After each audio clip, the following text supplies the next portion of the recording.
മറ്റൊരാൾ ഇവിടെ സംസാരിച്ച ജയശ്രീനിഷ്. ഈ ജയശ്രീനിഷിനെ കുറിച്ച് പറയുമ്പോൾ ഇതേപോലെ വെള്ളപ്പൊക്കത്തിൽ എല്ലാം നഷ്ടപ്പെട്ട് ഒന്നുമില്ലാതിരുന്ന ഒരു ലേഡി, ജയശ്രീയുടെ ഫോട്ടോ ഉണ്ടെങ്കിൽ കാണിച്ചുതരാം. ഇപ്പൊ കാണുമ്പോൾ ഒരു ഡോക്ടർ ലുക്കൊക്കെ ഉണ്ട്. പക്ഷെ എന്താണ്, ഇന്നും ജയശ്രീ വന്നു BMW ഇല്ല. ചേഞ്ച് അല്ലെ? ആ വല്ലാത്തൊരു. അപ്പൊ പറഞ്ഞു വന്നത് പണമില്ലാത്തവർക്കും പണം ഉണ്ടാകണം. അപ്പൊ പണം കയ്യിലുണ്ടാക്കണമെങ്കിൽ പണം ഉണ്ടാക്കണമെങ്കിൽ നമ്മുടെ കയ്യിൽ പണം വേണമെന്നില്ല. ഒരു ആശയം, ആ ആശയം ഏത് രീതിയിൽ നമുക്ക് എടുത്തു വെച്ച് മുന്നോട്ട് കൊണ്ടുപോയാൽ മാത്രം മതി. ഓക്കെ.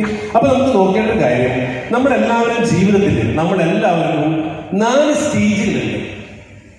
ഇതില് ഇവിടെ വന്ന ജയശ്രീനിഷും 4 കൊല്ലം മുമ്പ് വന്നിരുന്ന സ്റ്റേജിന്റെ പേരാണ് സ്ട്രഗ്ലിംഗ്.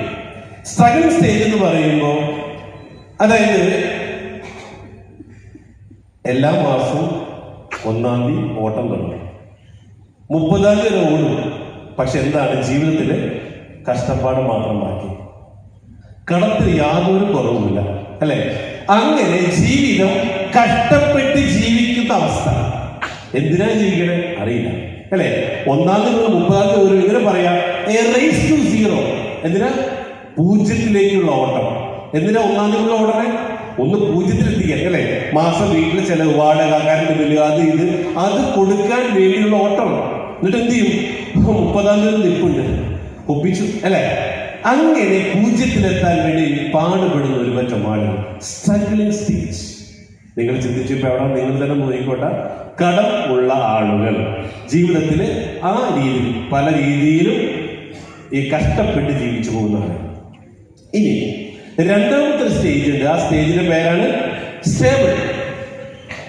കടമില്ല അല്ലെ? പക്ഷെ എന്തുണ്ട്, ജോലി ചെയ്യുന്നു, ജീവിക്കുന്നു. എന്നാലോ പ്രത്യേകിച്ച് ജീവിതത്തിൽ തട്ടിമുട്ടി ജീവിച്ചു. ഫോർ എക്സാമ്പിൾ ഗവൺമെന്റ് എംപ്ലോയീസ്, അവരെ കണ്ടിട്ടില്ലേ? ജോലി ചെയ്യുന്നു, പൈസ ഉണ്ടാക്കുന്നു. അങ്ങനെ ഒരു 50,000 1 ലക്ഷം രൂപ ഇടയിൽ ശമ്പളം വാങ്ങി ജീവിക്കുന്ന ഗവൺമെന്റ് എംപ്ലോയീസ് കടണ്ടാവില്ല. അത്തരക്കാരും ഇവിടെ ഉണ്ടല്ലോ. ഇനി 3ാമത്തെ സ്റ്റെപ്പാണ് സക്സസ്. എന്താണ്? ഇന്ന് എന്ത് എനിക്ക് ജീവിതത്തിൽ വേണമെന്ന് തോന്നിയാലും വാങ്ങാൻ വേണ്ടിയിട്ട് സാമ്പത്തിക ഭദ്രത കൈവരിച്ചവർ, സക്സസ് സ്റ്റേജ്. ഇന്ന് ഒരുപാട് പേരെ ഞങ്ങൾക്ക് കഴിഞ്ഞ 5 കൊല്ലത്തിനുള്ളിൽ ആ ഒരു സ്റ്റേജിലേക്ക് എത്തിക്കാൻ പറ്റിയെന്നുള്ളതാണ്.